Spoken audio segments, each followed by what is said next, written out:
This conference will now be recorded.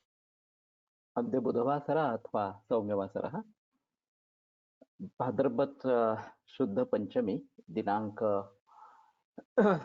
20 September 2023 Patanjala योग सूत्र मूकं करोति वाचालं पंगुं लंघयते गिरिं यत्कृपातमहं वन्दे परमानन्दमाधवम् अपि स्वशक्त्या तपसि प्रवर्तसे शरीरमाद्यं खलु धर्मसाधनं कनिष्ठिकाधिष्ठितकालिदासो यदुक्तवान् तद् अहम्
हाँ, ठीक है। ऑडियो कनेक्शन इसका चला जाता है, ये मालूम नहीं, नेटवर्क स्ट्रांग नहीं हो रहा।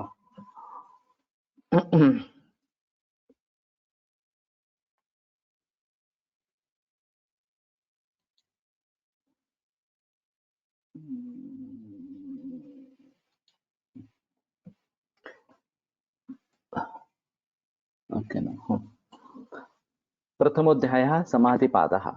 अथ योगानुशासनं योगश्चित्तवृत्तिनिरोधः तदा द्रष्टुस्वरूपे अवस्थानं वृत्तिसारूप्यपि निरत्र वृत्तयः पञ्चतयः क्लिष्टाः प्रमाणविपर्ययविकल्पनिद्रास्मृतयः प्रत्यक्षानुमानागमाः प्रमाणानि विपर्ययमिथ्याज्ञानम् अतद्रूपप्रतिष्ठं शब्दज्ञानानुपाती वस्तुशून्यो विकल्पः अभावप्रत्यालम्बनावृत्तिर्निद्रा अनुभूतविषया सम्प्रमोषः स्मृतिः अभ्यासवैराग्याभ्यां तन्निरोधः तत्र स्थितौ यत्नोऽभ्यासः स तु दीर्घकालनैरन्तर्यसत्कारासेवितो दृढभूमिः दृष्टानुश्रविकविषयवितृष्णस्य वशीकारसंज्ञा वैराग्यं तत्परं पुरुषख्यातिर्गुणवैतृष्ण्यं वितर्कविचारानन्दास्मितारूपानुगमात् सम्प्रज्ञातः विरामप्रत्ययाभ्यासपूर्वः संस्कारशेषोऽन्यः बहुप्रत्ययो विदेहप्रकृतिलयानां श्रद्धावीर्यस्मृतिसमाधिप्रज्ञापूर्वक इतरेषां तीव्रसंवेगानाम् आसन्नः मृदुमध्यादिमात्रत्वात् ततोऽपि विशेषः ईश्वरप्रणिधानाद्वा क्लेशकर्मविपाकाशयैरपरामृष्टः पुरुषविशेष ईश्वरः तत्र निरतिशयं सार्वज्ञबीजं स पूर्वेषामपि गुरुः कालेनानवच्छेदात् तस्य वाचकः प्रणवः तज्जपस्तदर्थभावनम् ततः प्रत्यक्केतनाधिगमोऽप्यन्तरायाभावश्च व्याधिस्त्यानसंशयप्रमादालस्या विरतिभ्रान्तिदर्शनालब्धविकत्वानुवस्थितत्वानि चित्तविक्षेपास्ते अन्तरायाः दुःखदौर्मनस्याङ्गमे जयत्वश्वासप्रश्वासा विक्षेपसह भुवः तत्प्रतिषेधार्थम् एकतत्त्वाभ्यासः मैत्रीकरुणामुदितोपेक्षाणां सुखदुःखपुण्यापुण्यविषयाणां भावनातश्चित्तप्रसादनम् प्रच्छर्दनविधारणाभ्यां वा प्राणस्य विषयवती वा प्रवृत्तिरुत्पन्ना मनसस्थितिनिबन्धिनी विशोका वा ज्योतिष्मति वीतरागविषयं वा चित्तं स्वप्ननिद्राज्ञानालम्बनं वा यथाभिमतध्यानाद्वा परमाणुपरममहत्त्वान्तोऽस्य वशीकारः क्षीणवृत्तिरभिजातस्यैव मणेर्ग्रहीतृग्रहणग्राह्येषु तत्सततं समापत्तिः तत्र शब्दार्थज्ञानविकल्पैः सङ्कीर्णा सवितर्का समापत्तिः स्मृतिपरिशुद्धौ स्वरूपशून्येवार्थमात्रनिर्भासा निर्वितर्का एत एव सविचारा निर्विचारा च सूक्ष्मविषया व्याख्याता सूक्ष्म विषयत्वं चालिंग पर्यवतानम ता एव सबीज समाधि निर्विचार वैशारद्येध्यात्म प्रसादः ऋतंभरा तत्र प्रज्ञा श्रुतानुमान प्रज्ञाभ्याम अन्य विषया विशेषार्थत्वात् तज्जस् संस्कारोऽन्य संस्कार प्रतिबंधी तस्यापि निरोधे सर्व निरोधात् निर्बीज समाधि इति पतंजलि विरचिते योग सूत्रे प्रथम समाधिपादः।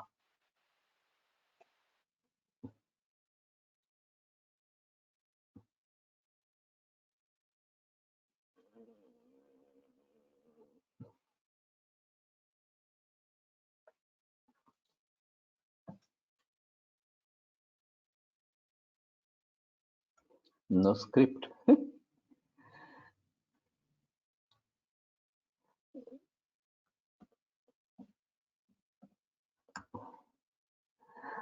द्वितीयोऽध्यायः साधनपादः तपस्वाध्यायेश्वर प्रणिधानानि क्रियायोगः समाधिभावनार्थः क्लेशतनुकरणार्थश्च अविद्या स्मिता रागद्वेषाभिनिवेशाः क्लेशाः अविद्याक्षेत्रम् उत्तरेषां प्रसुप्ततनुविच्छिन्नोदराणाम् अनित्याशुचि दुःखानात्मसु नित्यशुचि सुखात्मख्यातिरविद्या दृग्दर्शनशक्त्योरेकात्मतेवास्मिता सुखानुशयी रागः दुःखानुशयी द्वेषः स्वरसवाहि विदिशोऽपि तथा रूढोऽपि निवेशः ते प्रतिप्रसवहेयाः सूक्ष्माः ध्यानहेयास्तद्वृत्तयः क्लेशमूलः कर्माशय दृष्टादृष्टजन्म वेदनीयः सतिमूले तद्विपाको जात्यायुर्भोगाः तेह्लादपरितापफलाः पुण्यापुण्यहेतुत्वात् परिणामतापसंस्कार दुःखैर्गुणवृत्तिविरोधाच्च दुःखमेव सर्वं विवेकिनः हेयं दुःखमनागतं द्रष्टुदृश्य संयोगो हेयहेतुः प्रकाशक्रियास्थितिशीलं भूतेन्द्रियात्मकं भोगापवर्गार्थं दृश्यम्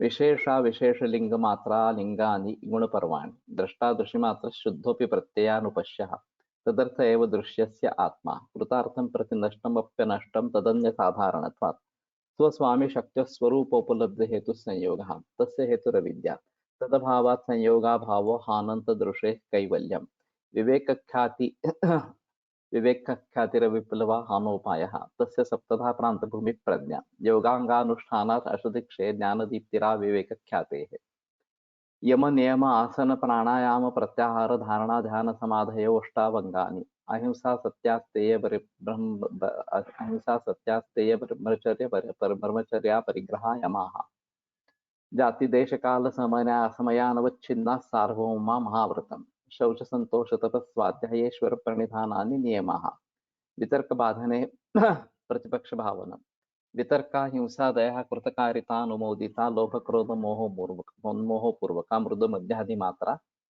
दुःखा ज्ञानानंत फला इति प्रतिपक्ष भावना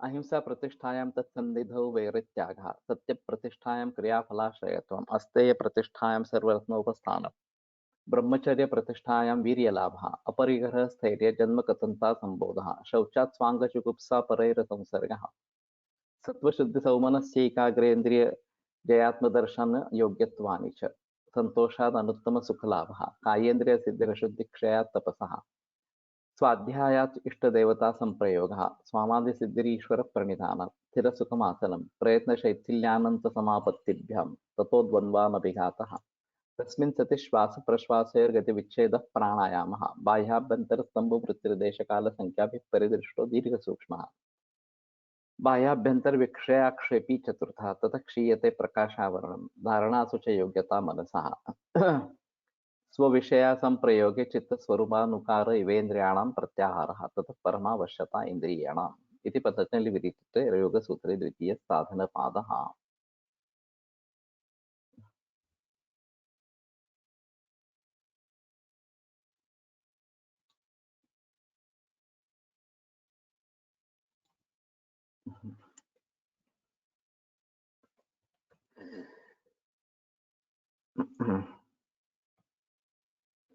आनंद यदि सच ही में स्थूल और सूक्ष्म विषयों का ही धर्म होता तो उनका व्यतिरेक होने से आनंद का भी व्यतिरेक हो जाता लेकिन ऐसा नहीं होता। लेकिन वो उनका धर्म नहीं है, इसलिए उनका व्यतिरेक होने के बावजूद भी आनंद सानंद समाधि में रहता है। चित्त में सत्व का उद्रेक होने से वहां आत्मानंद प्रतिबिंबित होता है। ये आनंद समाधि में आनंद की मीमांसा इस प्रकार की है। आनंद वृत्ति के प्रशांत प्रवाह रूप से जब चित्त का निर्निमित्त का परिणाम होता रहता है, तो उस अवस्था को आनंद संप्रदाय समाधि ऐसा कहते हैं। चित्त किसी भी जगह अगर तन्मय हो जाता है तो उसको समापत्ति कहते हैं।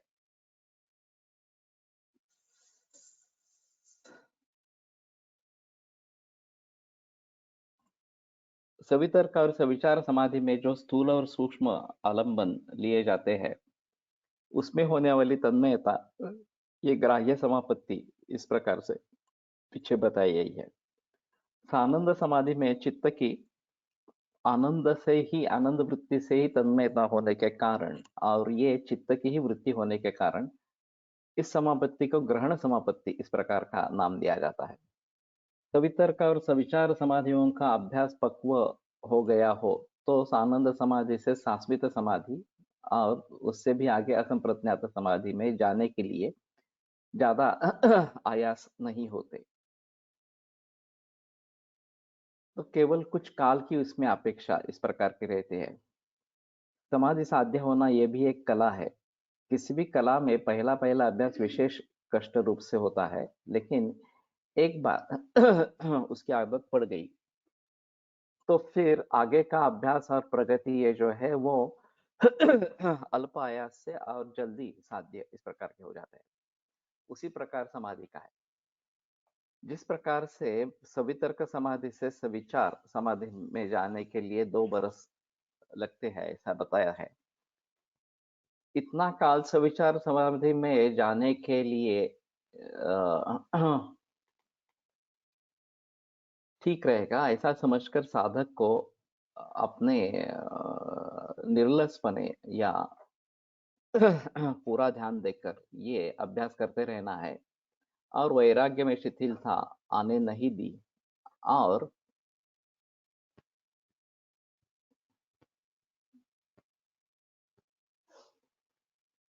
अभी मैं अगली समाधि में जाने के लिए इसी प्रकार का तीव्र प्रयत्न करता रहूंगा। इस प्रकार का उत्साह और तीव्रता से अगर वो जतन कर सकता है तो फिर उस साधक को सवितर्क समाधि की पक्वावस्था में आगे जो मार्गक्रमण है वो 1 बरस या 6 महीने में ही असंप्रज्ञात समाधि में जा सकता है, पहुंच सकता है। इतना कम समय लेने का मुख्य कारण जो है कि पहली दो समाधियों का अभ्यास दृढ़ होने पर पुढील अगले अवस्थाओं में साधक का योगाभ्यास विशिष्ट काल विशिष्ट स्थल आसनादि युगांग इतनी इनकी सहायता से जितना होता है उससे कई गुना ज्यादा वो कम समय में इस प्रकार का होता है। जागृति में उसका ध्यानानुसंधान चालू रहता है। उसी प्रकार वो स्वप्न में भी वो ध्यानाधिक में निमग्न होने के सपने देखते हैं। निद्रा में भी उस प्रकार का एक ध्यानानुसंधान चालू रहता है। इस प्रकार सतत ध्यानानुसंधान चालू रहने का कारण कि आज तक अभ्यास से उसके चित्त में बहिर्मुखता का विच्छेद होकर वो अंतर्मुख हो गया होता है। इस अवस्था में इस अंतर्निष्ठ साधक को अंतर्निष्ठ मुमुक्षु इस प्रकार का कहते हैं। इस प्रकार का अंतर्निष्ठ मुमुक्षु प्रारब्ध के अनुसार व्यवहार में व्यवहार करता रहता है। ऐसा दिखाई भी दिया तो भी अध्यात्म के अनुसार ही उसका वृत्ति प्रवाह बहता रहता है। वो अगर कहीं स्वस्थ इस प्रकार का बैठा हुआ तो भी चैतन्य सागर में हम एक केवल तरंग इस प्रकार का हूं। और हम जैसे कि एक संवित सूत्र में गुंफा हुआ इस प्रकार का मणि इस प्रकार का हूं। इस प्रकार के उसका आत्मानुसंधान चालू रहता है। इंद्रियों द्वारा उसको विषयों की प्रतीति होती है तो फिर उस निमित्त से उसको आत्मा का ही स्फुरण होता है। निद्रा के लिए वो शयन पर लेट गया। फिर भी हम अभी आत्म समुंदर में डुबकी लगा रहे हैं, इस प्रकार से वो प्रसन्न चित्त होता रहता है। तात्पर्य ये है कि आंखें, कान, ये सब इंद्रियों से उन उन विषयों का ग्रहण करते हुए भी या करते नहीं हुए भी, अथवा किसी एक कार्य में उसका चित्त व्यापृत हो या न हो, तो भी आत्मानुसंधान उसका चालू ही रहता है। और उसको नियत काल में, नियत स्थल में आसनादि उपांगों के सहायता से योगाभ्यास करना, ये अगली अवस्था में जाने का अभ्यास इस प्रकार का रहता है।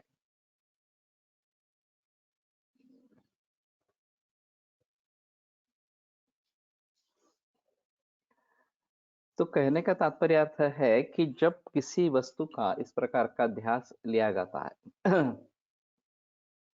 तो वही बात चित्त में रहती है और सभी जगह वही दिखता रहता है कि बाकी विषयों से अगर हम विषयों का आस्वाद भी ले रहे हैं तो भी हम उसमें अटक नहीं जाते और यही अनुसंधान चलते रहता है। जब 1992 में कोलटकर सर का अचानक देहांत हो गया एक्सीडेंट में और कोश की पूरी जिम्मेदारी मुझ पर आ गई, त्रिस्कंद कोश की, तो उस समय में परिस्थिति ऐसी थी कि मेरी और कोलटकर सर की सीधी बात हुई ही नहीं थी कि क्या करना है, मूल कल्पना क्या है, वगैरह वगैरह। डिपार्टमेंट बिल्कुल नया था और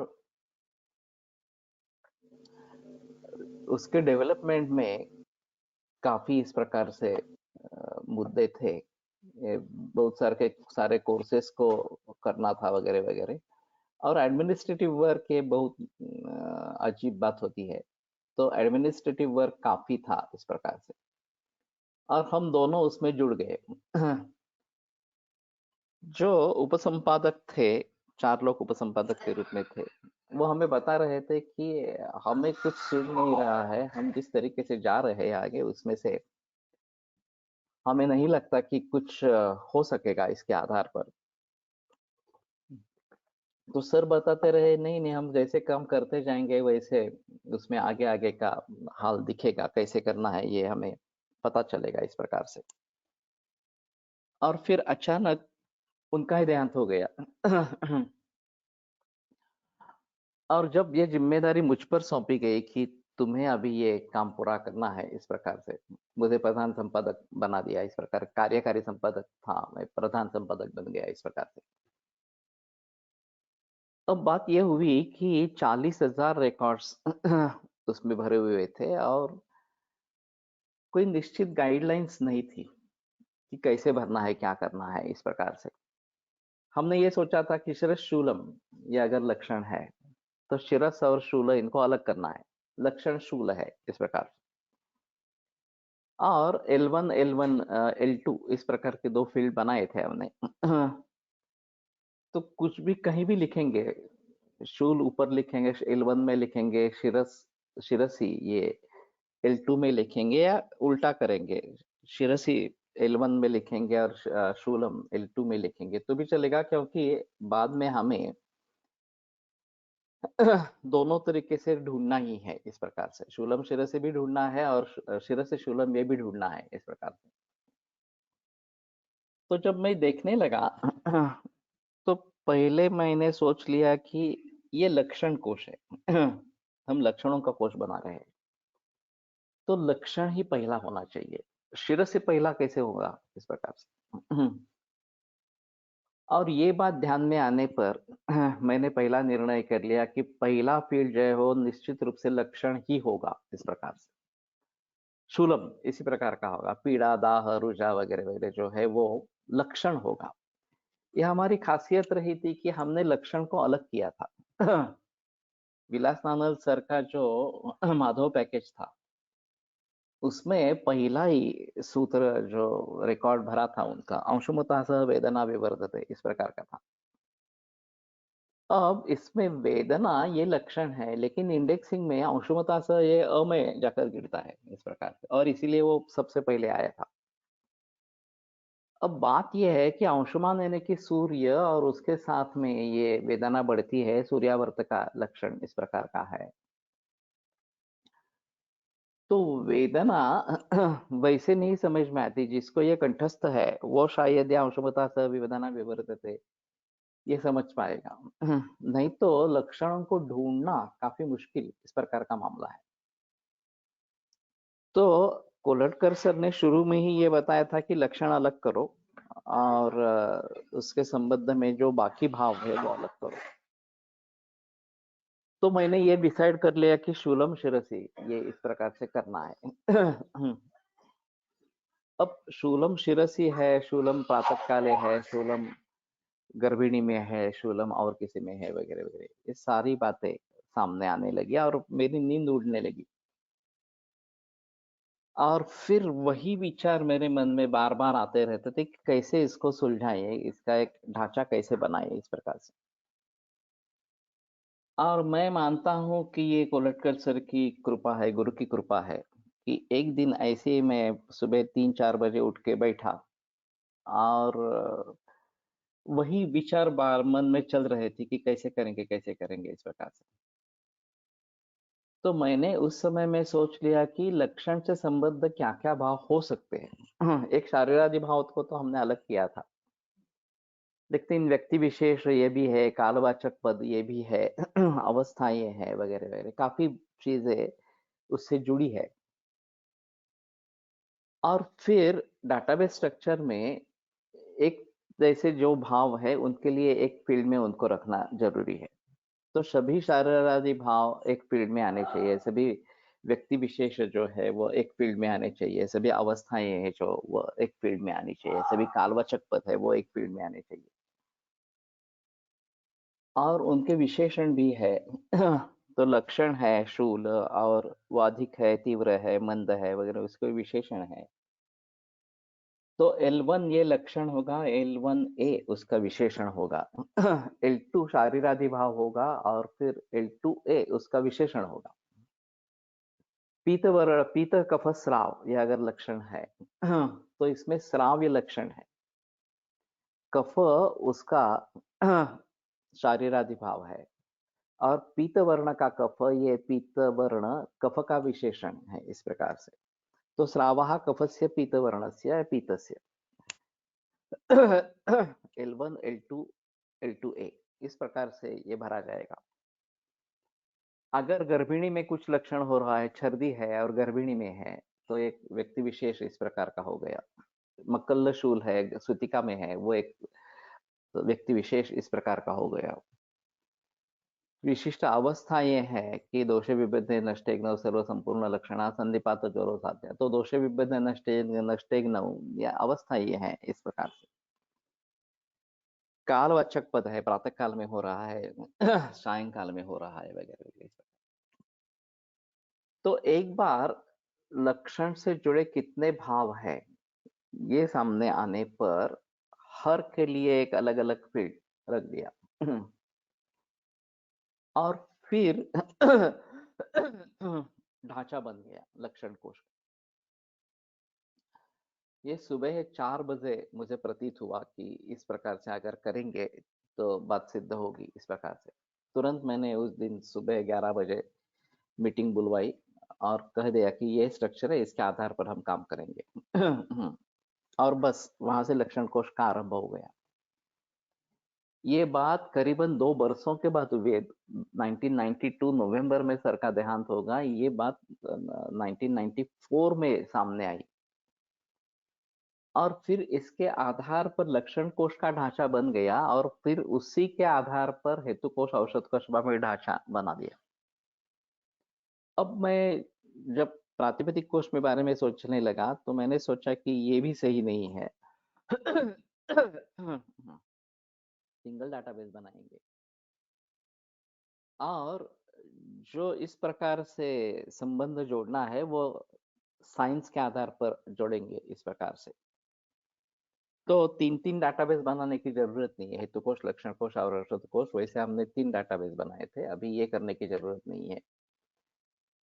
एक ही डाटाबेस में सभी समा सकता है और फिर प्रातिपदिक के आधार पर करेंगे तो ट्रांसलिटरेशन सभी लिपियों में वो तुरंत रूपांतर उसका हो सकता है और केवल भारतीय भाषाओं में ही नहीं, विदेशी भाषाओं में भी इसका रूपांतर इस प्रकार से हो सकता है।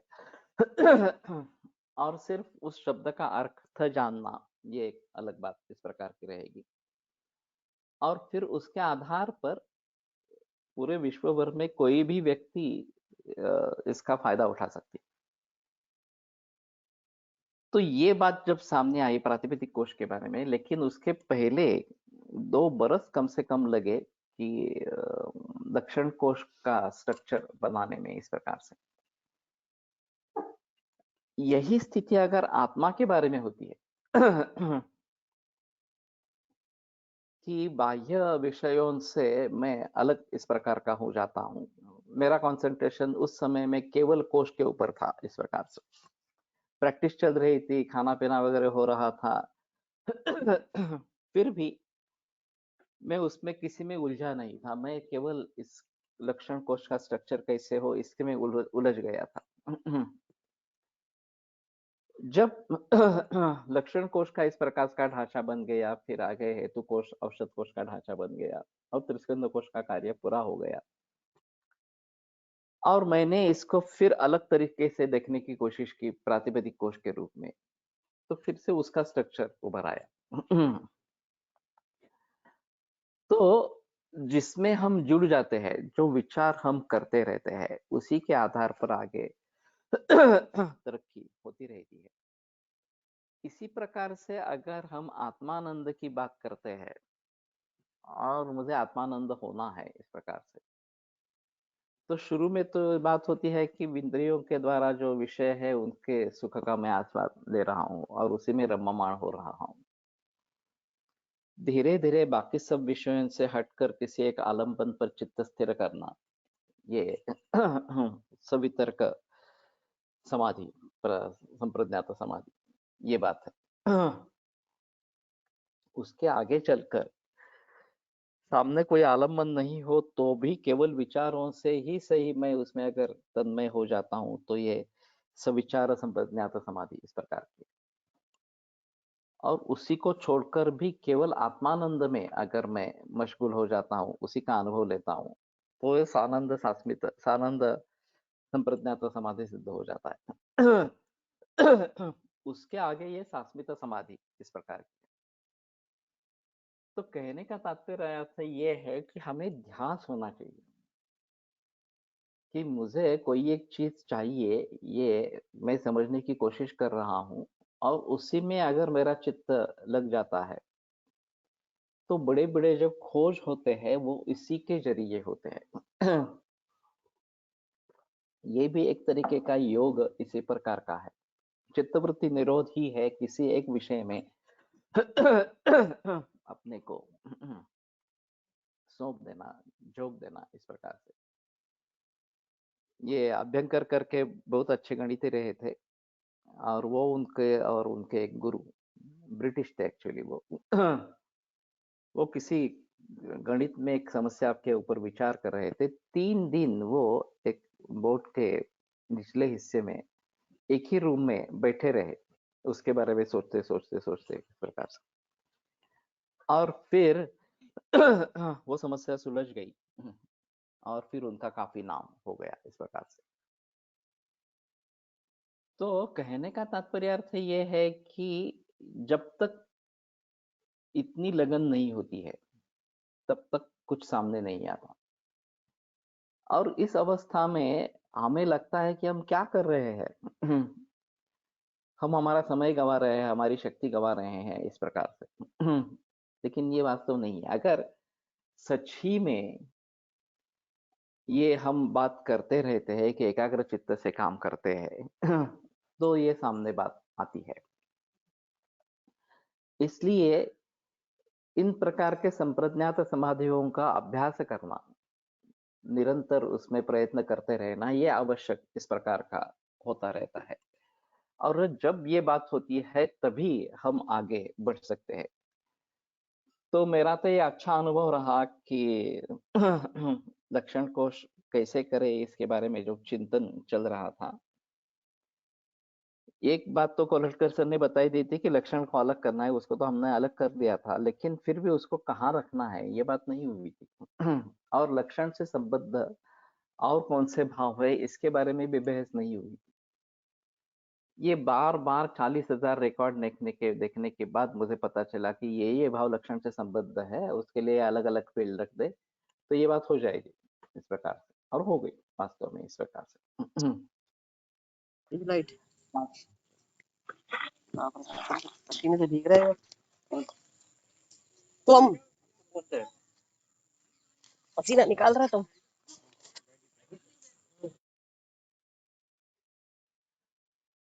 सास्मित समाधि। तो फिर सानंद समाधि में से सास्मित समाधि में कैसे जाने का ये विचार अभी करना है। सानंद समाधि में आनंद से तन्मयता हो गई होती है, और ये आनंद एक चित्त की ही वृत्ति है। आज तक के योगाभ्यास से उन उन बाह्य वृत्तियों का परिहार करके ध्येयाकार वृत्ति रखना, और बाह्य वृत्ति चित्त से बीच बीच में अगर उदित होती भी है तो उनका उपशम कैसे करने का, इसकी आदत पड़ जाती है असाधक को। और इसी आदत के बल पर सामानंद समाधि में जो आनंद रूप वृत्ति है उसका भी उपशम करने का प्रयास साधक को करना है। सुखार्था सर्वभूतानां मता सर्वा प्रवृत्तयः सुखंचन विना धर्मात् तस्मात् धर्म परो भवेत्। ये सुख के लिए, आनंद के लिए सभी की प्रवृत्ति होती रहती है, लेकिन आनंद या सुख ये भी एक वृत्ति ही है, तात्कालिक वृत्ति है इस प्रकार से। तदा दृष्टु स्वरूपे अवस्थानम, इस स्थिति को अगर प्राप्त करना है तो इस वृत्ति का भी त्याग करना पड़ेगा। वास्तविक हम जिसको इंद्रियों से जिस इंद्रियों से सुख प्राप्त हो रहा था उसी को सुख समझ रहे थे, उससे तो हम आगे निकल आए। और किसी एक आलम्बन पर चित्त स्थिर करके शुरू में सवितर्क संप्रज्ञात समाधि और बाद में सविचार संप्रज्ञात समाधि में आ गए, फिर उससे भी आगे बढ़कर आनंद संप्रज्ञात समाधि में आ गए। तो एक आनंद की अनुभूति हमारे मन में जागृत, चित्त में जागृत इस प्रकार की हो रही है। अब उसका भी त्याग करना है। मैं केवल हूं इतना ही ध्यान रखना है। सास्मित ये जो अगली संप्रज्ञात समाधि है उसमें केवल मेरा अस्तित्व है यही सोचना है इस प्रकार से। तो इस प्रकार से थोड़े से अंतर प्रयत्न से आनंद वृत्ति का उपशम कैसे करना है ये साधक को साध्य हो जाता है, और वो साध्य करके वो उपशम प्राप्त हो गया तो सास्मित समाधि का प्रांत शुरू हो गया, ऐसा समझना। तो शुरू में तो ऐसा लगे कि अरे वाह, मुझे बहुत आनंद का अनुभव हो रहा है, बस आगे कुछ नहीं करना है, इसी आनंद में डूबे रहेंगे इस प्रकार से। तो जो सच्चे योगी है वो इसमें अटक के नहीं रहेंगे इस प्रकार से। और काय झालं आता याला, अपने माइक को म्यूट करो।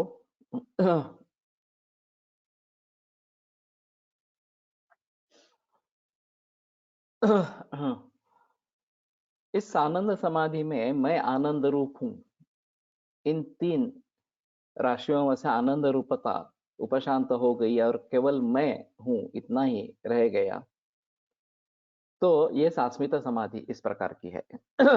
यहाँ मैं हूं यानी कि अस्मि इतना ही अनुसंधान रहता है। अभी फिलहाल हमने जो प्रोफेशनल्स और इन्वेस्टमेंट ये जो सेमिनार किया था उसमें एक शितोड़े काका ने एक अजीब उदाहरण बताया था। यहाँ हर रोज ताजी मछली मिलेगी इस प्रकार का बोर्ड किसी ने लिख दिया था इस प्रकार से। तो एक तत्ववेत्ता ने उस बोर्ड को देखा और फिर पूछा, क्या तुम पर्युषित इस प्रकार के कल या परसों के मछली यहाँ पे रखते हो क्या? तो बोला नहीं नहीं, हर रोज फ्रेश आती है मछली हमारे यहाँ। तो ये हर रोज और फ्रेश ये क्यों लिखा है? कोई जरूरत नहीं इसकी, तो उन दोनों को निकाल दो इस प्रकार से। तो उसने यहाँ मछली मिलती है, इतना ही लिख दिया इस प्रकार से। तो उन्होंने कहा कि यहाँ लिखने की क्या ज़रूरत है? तुम तो यहीं पे बैठे हो। और दूर से सुगंध आती रहती है तुम्हारी मछली की, तो लोग अपने आप आकृष्ट हो जाते हैं, तो लिखने की मछली ये भी यहाँ लिखने की कोई ज़रूरत नहीं है। हाँ, बिकी जाती है, ऐसा मिलती है कि यहाँ बिकी जाती है, ऐसा उसने लिखा था। तो उन्होंने पूछा कि ये आप मुफ्त में भी किसी को देते हो क्या? तो बोले नहीं, नहीं मुफ्त में नहीं देता। तो ये बिकी जाती है या इस प्रकार के क्यों लिखते हो? सिर्फ यहाँ मछली है। इतना ही लिखो लिखो इस प्रकार से। और फिर यहाँ लिखने की भी ज़रूरत नहीं है, बाहर दूर से गंध आती है मछली की, तो लोग यहाँ पे आ जाते हैं। और मछली लिखने की भी ज़रूरत नहीं है, क्योंकि गंध से मालूम पड़ता है कि यहाँ मछली मिलती है, इस प्रकार से। तो पूरा बोर्ड ही हटा दिया। उनका कहना था कि वायफळ जिसका कोई मतलब नहीं है, ऐसे कुछ भी बातें नहीं करनी। चाहे लिखनी है, बोलनी है, कुछ भी है इस प्रकार से, लेकिन ऐसे करने की कुछ ज़रूरत नहीं है। तो मैं आनंद रूप हूँ, ये जो 3 शब्द है, तो उसमें आनंद रूप ये अगर उपशम उसका हो गया, तो मैं हूँ इतना ही रहेगा। अगर मैं आगे की सास्मित इस प्रकार की संप्रज्ञात समाधि में जाना चाहता हूँ, तो ये आनंद वृत्ति भी नहीं रहेगी मेरी, केवल मैं हूँ इस प्रकार से। तो ये सास्मित समाधि इस प्रकार का है, और अस्मि यही एक अनुसंधान यहाँ पे होता है। आत्मा का अस्तित्व यानी कि सत्ता और उस पर होने वाला अहम, ये स्फुरण, ये दोनों की एक रूपता, यही जीव भाव है।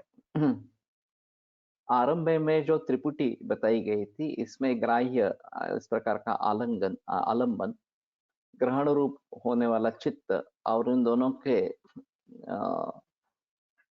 पर जो उसका ग्रहण करने वाला ग्रहीता, उस पर होने वाली चित्त की जो अस्मिता रूप समापत्ति, वो ग्रहितृ समापत्ति हो।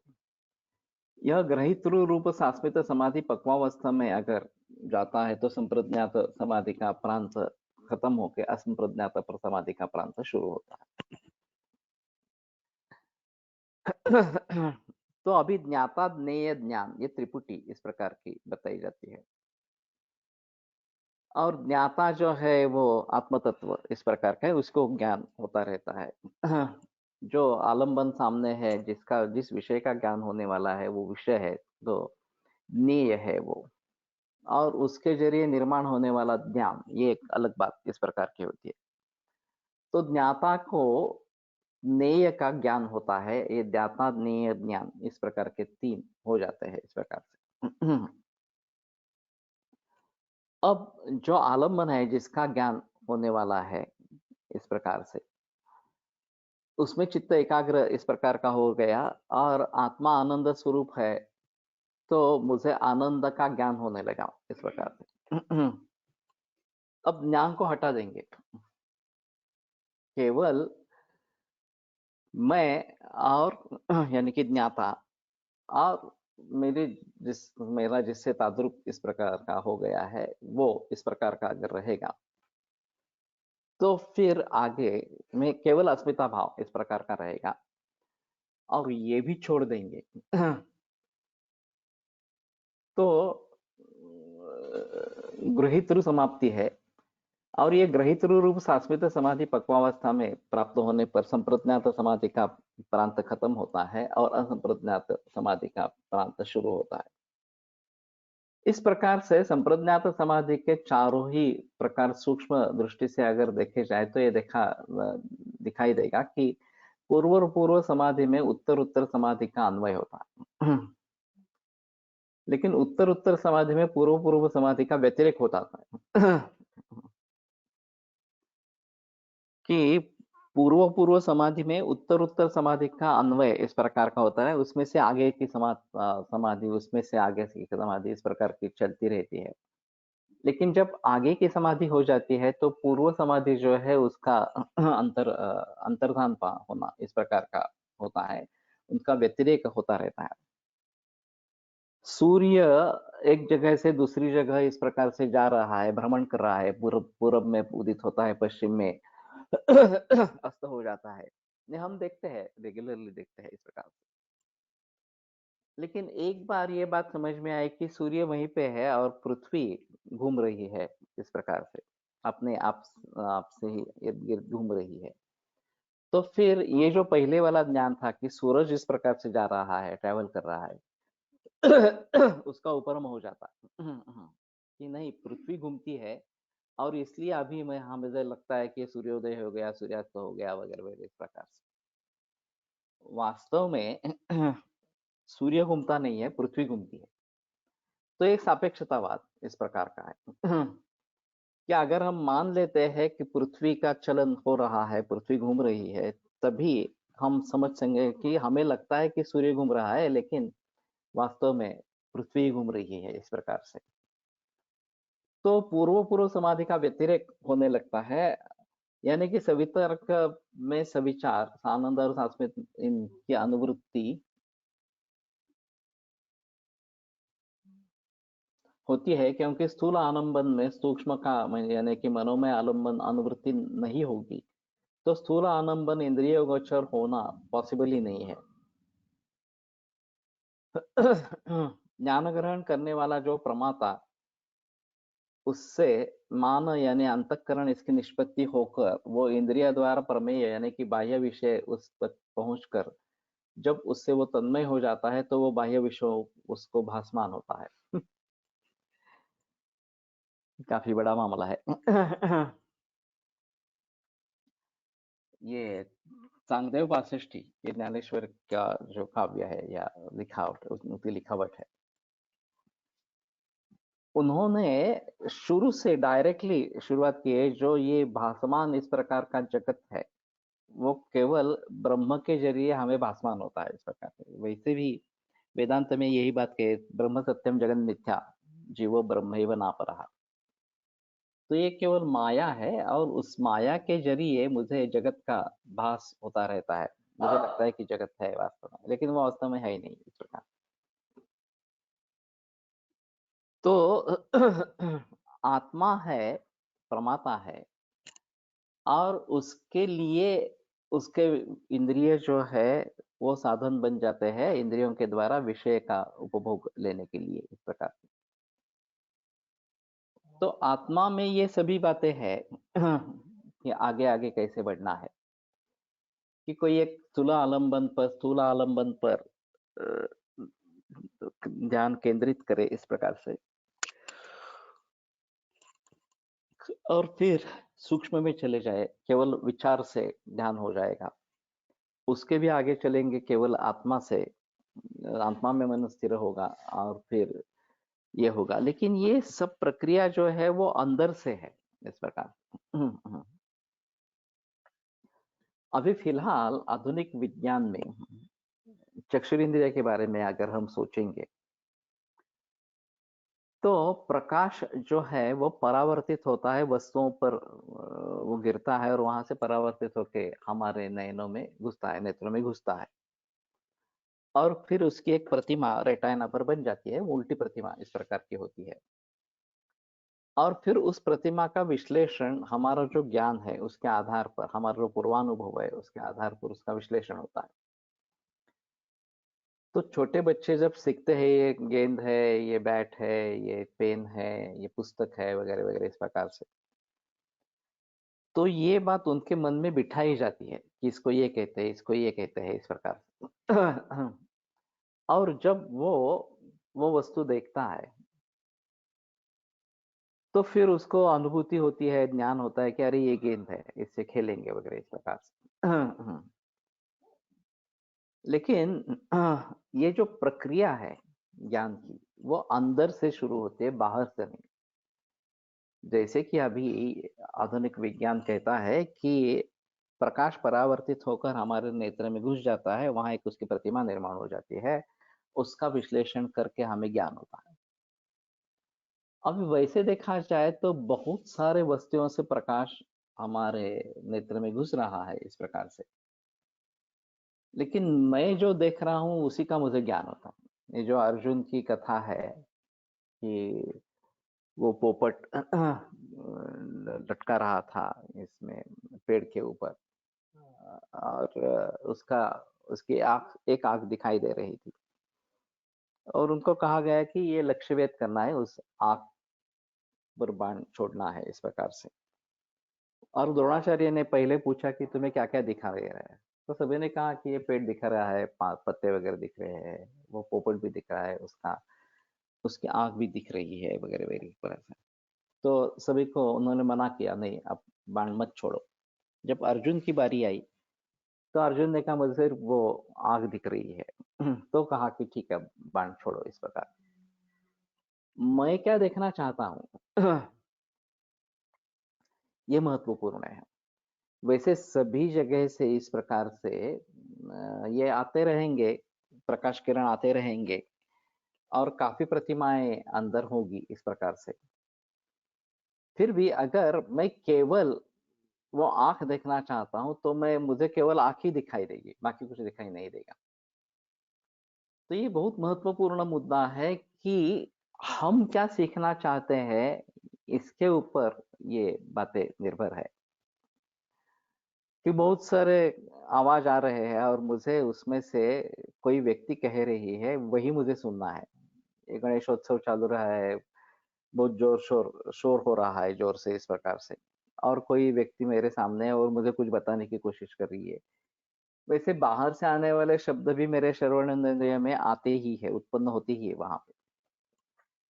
फिर भी मैं केवल उन शब्दों को जो किसी व्यक्ति ने कहे हैं उनको सुनने की कोशिश करता हूँ। तो ये प्रक्रिया अंदर से है, बाहर से नहीं है इस प्रकार से। और इसीलिए प्रमाता जो है, आत्मा जो है, उसका सबसे ज्यादा महत्व है। तो सवितर्क सविचार वगैरह इस प्रकार की कोई भी समाधि की अवस्था हो, मैं मेरा चित्त किसी आलम पर सिद्ध करना, एकाग्र करना चाहता हूँ, तो बाकी जो विषयों से मुझे निवृत्त करना है इंद्रियों को, और सिर्फ उसी में लग जाना है। ये एक अहम मुद्दा इस प्रकार का है। तो मैं डिसाइड करता हूं कि मुझे क्या देखना है। शुरू में शायद कोई अगरबत्ती जल रही है, उसका सुगंध आ रहा है, या फिर कुछ मंद म्यूजिक चल रहा है, वो भी कान पर आ रहा है, और मुख से मैं कुछ नाम जप वगैरह इस प्रकार का कर रहा हूँ। तो भी उस आलम्बन पर चित्त स्थिर करना, ये सबसे अहम इस प्रकार का मुद्दा है। मुझे क्या चाहिए, मुझे उसमें चित्त स्थिर करना है, ये मेरी बात होती है। विशेष ज्ञान फंक्शन ऑफ उदान वायु। हाँ, उलस्थानम उदानस्य नासानाभिगमः प्रवृत्ति प्रयत्नोर्जा बलवर्ण प्रतिक्रिया। ये अभी ज्ञान की प्रक्रिया किस वायु से जुड़ी है ये थोड़ा सा देखना पड़ेगा, लेकिन मेरे ख्याल में शायद प्राण वायु से। अन्नम आदान कर्मा तो प्राण कोष्ठम प्रकर्षति, या आदान कर्म प्राण का है, और वे ज्ञान का ग्रहण भी शायद, क्योंकि सर्वेंद्रियाणी जो है वो प्राण से जुड़ी हुई इस प्रकार की है। तो मूल रेफरेंस एक बार कोट करो ज्यादा अच्छा रहेगा। तो कहने का तात्पर्य अर्थ ये है, ये प्रक्रिया इससे शुरू होती है, आत्मा से इस प्रकार से शुरू होती है, और तभी वो बाह्य विषय जो है वो हमें भासमान हो जाता है। तो वास्तव में होता नहीं है, ऐसा कहना है। यह पूरा जगत ही भासमान इस प्रकार का है, इस प्रकार से। इसलिए सूक्ष्म की जो सविचार की स्थूल और सवितर्क अनुवृत्ति होती है, आनंद के आविर्भाव के योग से सानंद की बुद्धि हृदय इंद्रिय चित्त ध्रुव ये प्राण का बताया गया। और मैं आनंद में हूँ, इसमें मैं हूँ, इस स्फुरण से सास्मित की अनुवृत्ति हो जाती है। और इस प्रकार से पहले से वितर्क समाधि से अगले तीन जो है वो अनुवृत्त हो जाते हैं। सविचार समाधि में स्थूल का त्याग होता है और उसका व्यतिरेक हो जाता है, लेकिन सानंद और सास्मिता इनकी अनुवृत्ति होती रहती है।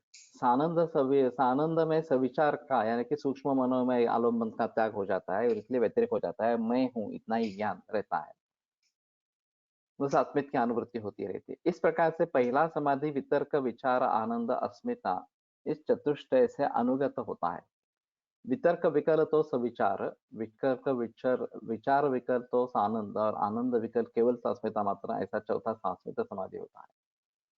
तो पहले वाले का लोप इस प्रकार से पूर्व का लोप और आगे का अनुसंधान, इस प्रकार की प्रक्रिया होती रहती है। ये चार समाधि जिस प्रकार से स्थूल सूक्ष्म सूक्ष्मतर सूक्ष्मतम इस आलम्बन से युक्त होने के जरिए सभी सालंबन समाधि हो, और इस प्रकार से मुंज नाम के घास का ऊपर का जो आवरण है वो निकाल दिया और अंदर जो काड़ी है तो इशिका कही जाती है। और कदली जो है, केला जो है उसका साल जो बाह्य आवरण है वो निकाल दिया है और फिर अंतर का जो गाभा है, उसी प्रकार चित्त में स्थित जो स्थूल सूक्ष्मादि आभोग वो निकाल देने पर चित्त अस्मिता पर पहुंचता है। चित्त का अस्मीय प्रथम स्फुरण है। आत्मा के स्वरूप पर चित्त का अस्मीय स्फुरण से तात्विक जीवोभाव रूप परिच्छिन्नता और अल्पत्व आने पर यौवे भूमा तत्सुखम नाल्पे सुखम, ये सिद्धांत होने के कारण ये अल्पत्व आत्म सुखापेक्षा से सुख शून्य होने के जरिए मेरे ख्याल में अगले बुधवार को इसके बारे में थोड़ा सोचेंगे, क्योंकि ये थोड़ा कठिन इस प्रकार का है। और फिर स्फुरण में देखा है।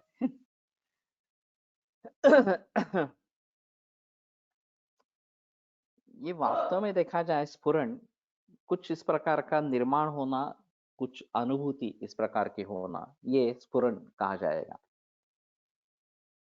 और ये किसका धर्म है ये थोड़ा देखना पड़ेगा। आवरण इसमें याला कोशाशी जोड़ता येईल का?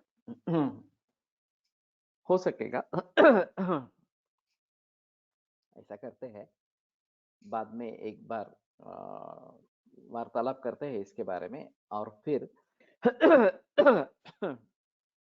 ये और कोश इनका संबंध किस प्रकार का है इसके बारे में जरूर सोचेंगे। वाइब्रेशन, ये स्फुरण का वाइब्रेशन, ये एक बात हो सकती है, लेकिन फिर भी थोड़े से गंभीरता से इसके बारे में सोचेंगे तो बेहतर इस प्रकार का होगा। तो फिलहाल यहीं पे रुकते हैं, और ये जो आलम्बन की बात की गई थी उसके ऊपर ध्यान निश्चित करते हैं। इंटरनल एनर्जी का एक्टिवेशन होना जैसे स्फुरण कहेंगे क्या? हो सकता है। तो मेरे ख्याल में इसके बारे में जिसके जो भी विचार है वो हमारा जो आयुर्योग का ग्रुप है उसमें डालें, और फिर वहां पे इसके बारे में कुछ बहस इस प्रकार की हो सकती है।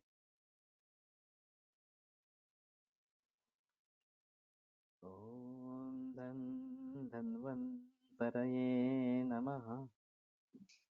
ओम धन्वन्तरये नमः। ओम धन्वन्तरये नमः। ओम धन्वन्तरये नमः। ओम धन्वन्तरये नमः। ओम धन्वन्तरये नमः। ॐ धन्वन्तरये नमः। ॐ धन्वन्तरये नमः। ॐ धन्वन्तरये नमः। ॐ धन्वन्तरये नमः।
ओम शांति शांति शांति। इस रविवार को सुबह 7:30 बजे हम कैंसर प्रिवेंशन के बारे में वेबिनार लेंगे, यही लिंक रहेगी।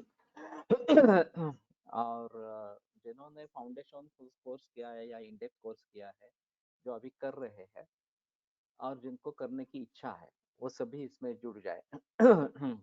तो कैंसर प्रिवेंशन के बारे में सोचेंगे। विरम्यते व्याख्या।